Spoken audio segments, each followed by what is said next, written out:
السلام عليكم ورحمة الله وبركاته. ازيكم حبايبي؟ عاملين ايه؟ اتمنى دايما تكونوا بخير يا رب. النهارده ان شاء الله كده عامله معاكم طريقة الشريك، طريقة هشة وجميلة جدا وسريعة ومقادير موجودة في كل بيت، وان شاء الله يا رب الطريقة تعجبكم وتجربوها، وحلوة قوي للمدارس. ما تنسوش تشتركوا في القناة وتفعلوا الجرس عشان يوصلوا كل جديد، وتدوسوا لايك. نسمي بسم الله كده ونشوف المكونات بتاعتنا. هنا نسمي بسم الله. عندي كوباية مية دافية، كوباية مية دافية كبيرة كده، وعندي هنا باكيتين خميرة فورية،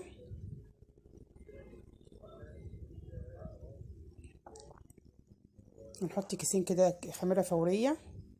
ولو ما عندكوش الكياس ديت، عندكم خميرة فورية اللي هي السايبة، بتحطوا معلقتين كبار من المعلقة اللي بناكل بيها. وهنحط كوباية ونص من السكر، ده كده كوباية ونص من السكر. هنقلب كويس جدا كده لغاية ما السكر يدوب معايا خالص، وهننزل عليه بالسمنة بتاعتنا. انا مسيحة سمنة مخليها دافية ومكملة زيت، سمنة على زيت.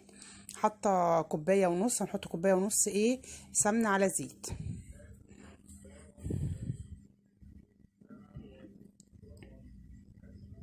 هنحط كمان نص كوباية اهيت.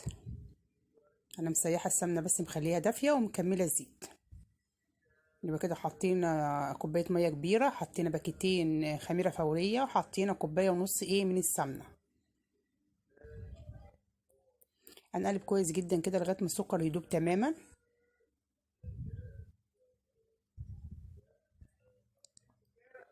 كده دوبنا السكر خالص، هننزل بقى عليه بالدقيق.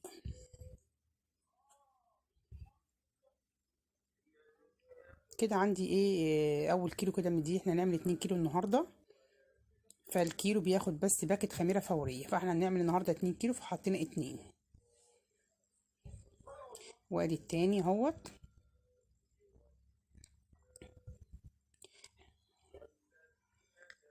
كده حاطين 2 كيلو من الدقيق، وان شاء الله باذن الله انا هنزل لكم مقادير الكيلو في صندوق الوصف. كده هنا عندي معلقه صغيره بتاعت الشاي زي ملح، وعندي 4 معالق كبار لبن بودره. لو ما عندكوش لبن بودره ممكن تستعملوا كوبايه لبن ميه، يعني لبن دافي ندفيه على النار ونعجن بيه ونكمل بميه عادي. كده هنقلب الخليط كده مع بعضيه كده، وبعد كده نعجن بقى. نقلب بس اللبن مع الدقيق هنقلبه كويس جدا كده، وبعد كده نبتدي بقى نبس بقى الدقيق بتاعنا. هنبسه كويس جدا كده لغايه ما يبقى عامل زي الرمله المبلله كده. هنبسه كده خالص كده لغايه ما الدقيق بتاعنا يختفي. واحنا كده بنبس الدقيق في قلب السمنه والسكر والخميره والملح كده مع بعضيهم كده كلهم، هنبسهم كويس جدا لغايه ما الدقيق بتاعي ده يختفي.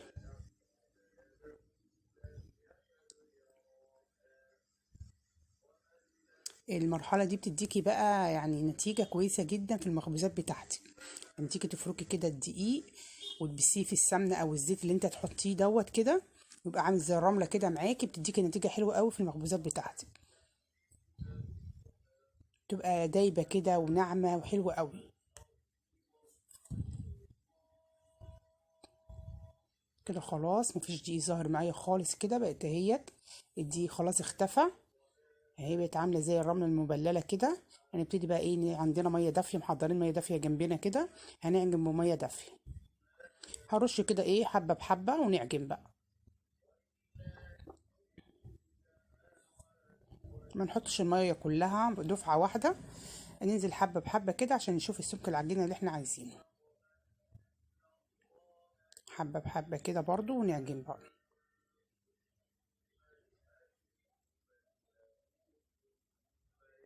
نحط حبه بحبه ونعجن.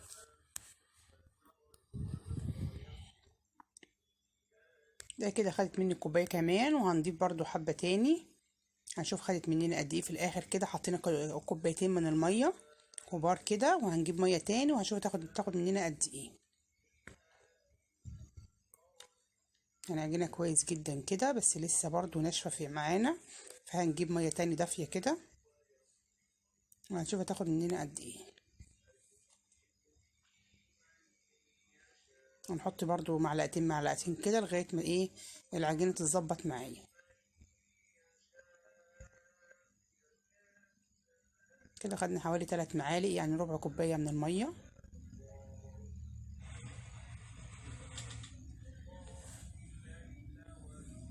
هنعجنها كويس جدا كده، مش هنحط ميه تاني خلاص. هنعجنها كويس او نقعد بقى كده بايدينا الاتنين بقى ونعجنها نخليها ناعمه جدا. بص كده خلاص، مش عايزه اي سوائل تاني كده خلاص. هنعجنها كويس قوي كده. نقعد كده ونربع كده ونروح ايه بايدينا الاتنين بقى كده ونعجنها عجنه محترمه.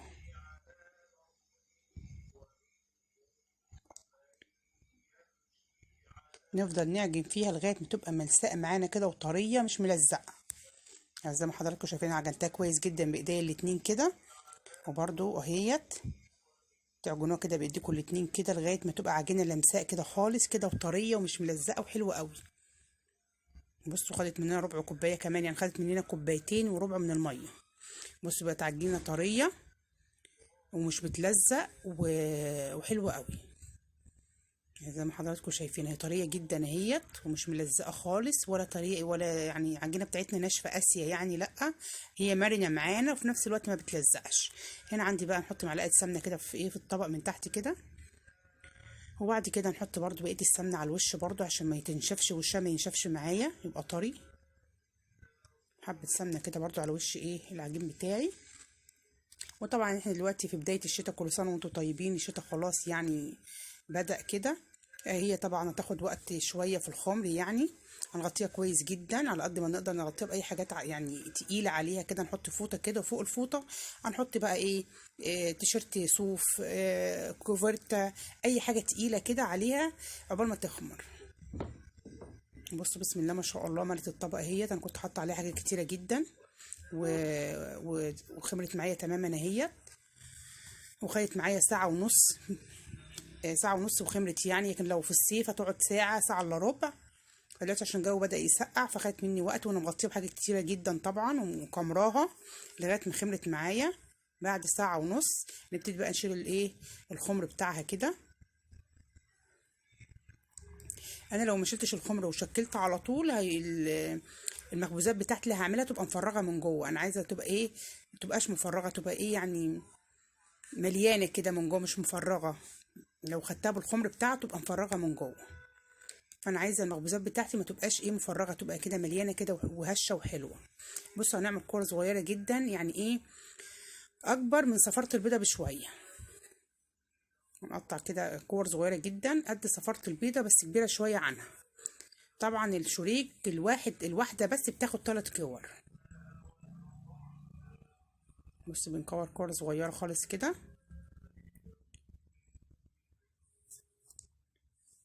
انا ممكن في المرحله دي بقى اكور كور كتيره كده كلها واغطيها طبعا عشان وشها ما ينشفش. وابتدي اسحب منها كل ريحت شويه عشان تبقى في التشكيل سهله معايا، ما تشدش معايا يعني. ممكن وانا بشكل كده تلاقيها شدت معايا. بصوا كده هنعمل بقى الدوائر اللي احنا خدناها بنلفها كده زي صوابع طويله كده اهي. بصي نخش بقى ايدينا بصوابعنا في نص العجينه ونرجع على بره عشان تتفرد معايا بكل سهوله. لو بنفردها بايد واحده وبعد كده بندخل صوابعنا في نص العجينه ونطلع على بره كده هتلاقيها يعني كبرت معايا اهو بقى بالشكل ده كده. هي طبعا دلوقتي العجينه بتلم معايا عشان عايزه تستريح كمان حوالي 3 4 دقايق كده تاني بعد التشكيل دوت بعد الكور دي يعني. بنجيب اول واحده في النص كده، واحده على الناحيه ديت وواحده على الناحيه التانية، واحده يمين واحده شمال كده. ونضغط عليهم من على الحروف كويس جدا جدا عشان ما تتفتحش مني بعد الخمر. طبعا انا محضره الصينيه بتاعتي كده دهناها بالسمنه برضو. وابتدي بقى الفتحات الصغيره دي انا مخلياها ديت اللي هي صغيره ما بين اللي على الحرف ديت الناحيه دي والناحيه دي. لما بتيجي بقى بتخمر بتتملي بقى. بص كور صغننه كده خالص. ابتدي بقى اكور كده شويه كور كده واركنهم كده عشان اشتغل منهم على طول.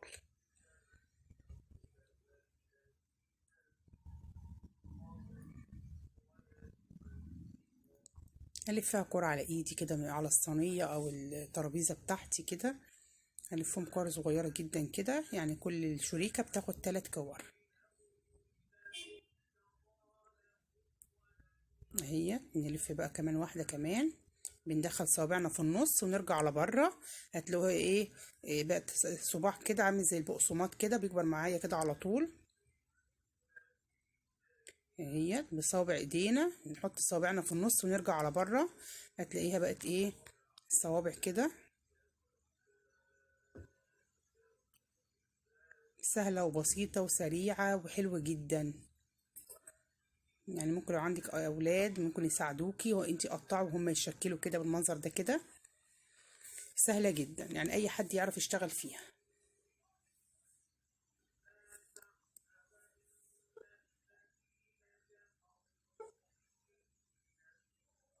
كده عملنا كده 3 صوابع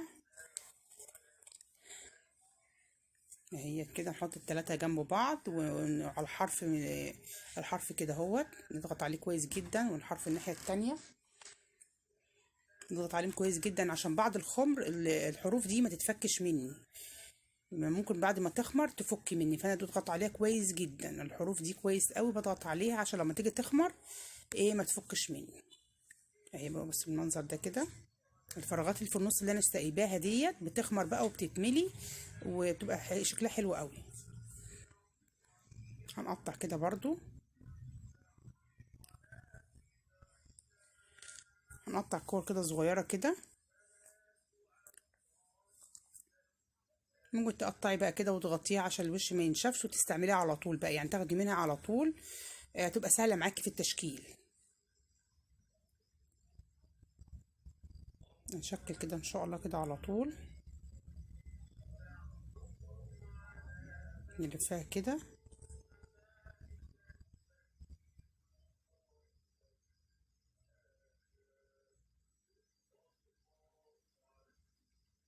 نبتدي بقى نقطع بقى كده كل الكمية دي كده ونغطيها ونشتغل منها على طول.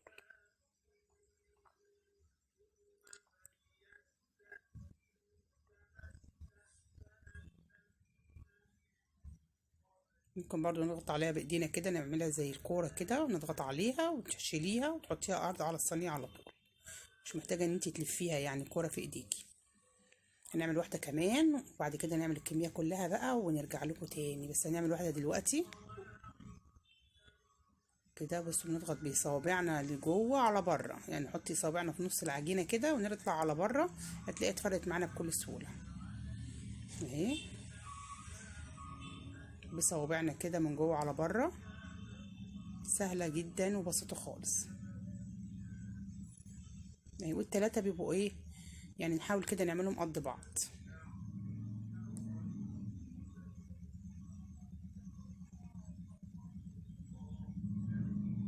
ما نخليهاش تخينة، نخليها كلها سمك واحد اهو. بقى هنلزق بقى من على الحرف كده، نضغط عليها والحرف الناحية التانية وهكذا ال3 على بعض كده من الحروف. ونبتدي بقى نحطها في الصينية كده ونسيب فراغات بسيطة ما بين الواحدة والتانية عشان لما تيجي تخمر ملزقوش في بعض. كده عملنا الكمية بسم الله ما شاء الله كده كلها هيت.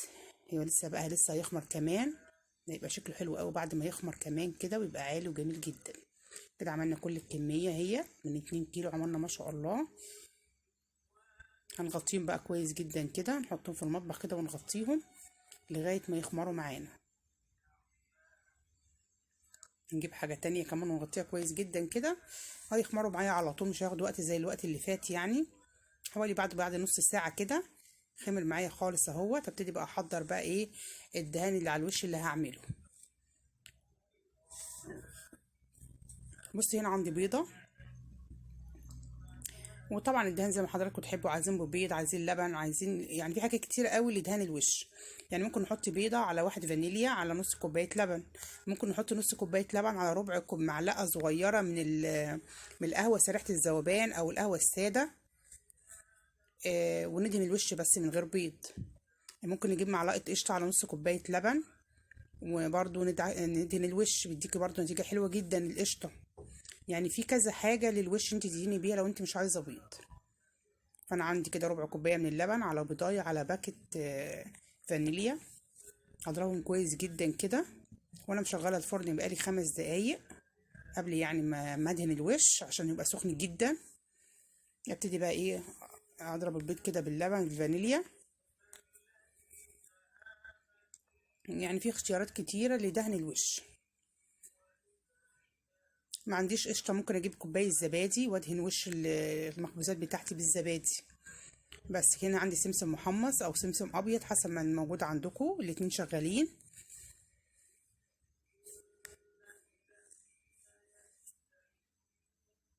كده عندي بقى ابتدي ادهن بالراحه خالص عشان الخمر بتاعي ما هبطهوش. بالراحه خالص كده، برفق خالص كده، ادهن الوش بالراحه خالص. ادهنه واحط عليه السمسم كده بالمنظر ده كده اهوت. وطبعا انا مشغله الفرن قبل ما اشتغل ب5 دقايق. ابتدي بقى احط على الرف الوسطاني، مش هحط على النار مباشره، يعني الرف الوسطاني اكني هسوي كيك. بياخد حوالي ربع ساعه في الفرن، وبعد كده بفتح عليه الشوايه. ندهن برضو الباقيه ديت، الباقيين بقى لسه هندهنهم دلوقتي اهوت. ندهن بالراحه خالص كده. نحاول ما ننزلش في الصينيه عشان الصينيه ما تتحرقش مننا من اللبن. نحط بالراحه خالص على وش الحاجه. وبعد كده بقى ايه، نحط السمسم بتاعنا. عايزين سمسم، عايزين سمسم على حبة البركة حسب ما تحب.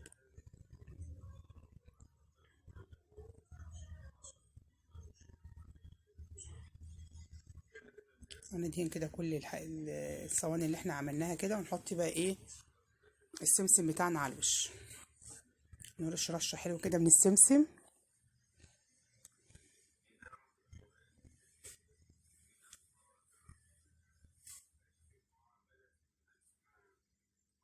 بس كده هنحط على وشه سمسم بقى ونحطه في الفرن. ولما يطلع هوريهولكوا دلوقتي. ما بياخدش سوا، يعني ما ياخدش يعني سوا كتير، بيقعد حوالي ربع ساعة. وحسب طبعا كل فرن بتبقى مختلفة عن التانية، بيبقى عالية قوي بتبقى متوسطة.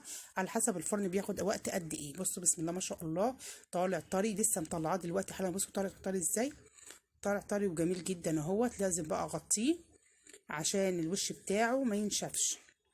يعني اغطيه كده هو سخن بحيث انه يبقى طري معايا لغاية اخر لحظة اهوت. مش هرش طبعا على وشه ميه عشان انا حاطه له بيض، لكن لو ما فيهوش بيض انا ممكن كنت رشيت وشه على وشه ميه كده واغطيه، لكن ده عشان فيه بيض ما اقدرش احط على وشه ميه. هيبقى يزفر بقى ومش هيتاكل يعني. فطبعا الحاجه اللي عليها بيض ما ينفعش نحط عليها ميه. لكن لو اي حاجه تانية ممكن ارش ميه واغطي بالفوطه عادي جدا، مش ما فيهوش بيض بقى وكده. كده خلصت دول وغطيتهم. ودي برضو في واحد في صاج في الفرن، هطلع الصاج اللي في الفرن واحط ده دلوقتي مكانه على طول، ما بياخدش وقت. بصوا الصاج اللي في الفرن اهو طلع كمان، ما بياخدوش اي وقت خالص خالص. هنغطيهم برضو لغايه ما يطلع ايه الصاج التاني. نغطيهم كده برضو على وشهم عشان يبقى طري كده لغايه ما يبرد تماما. كده خلصت السجان كلها. بسم الله ما شاء الله، بصوا التسويه عامله ازاي، احمر من تحت كده ومن فوق وحلو جدا وطري وهش وحلو قوي. بصوا عامله التسويه عامله ازاي، جميله جدا وطري جدا، حاجه كده عامله زي السفنج. بصوا عامله ازاي، بصوا طريه جدا هشه جدا حلوة قوي. ليه بقى؟ عشان احنا خمرناه مظبوط، خمرناه في التخميره الاولانيه.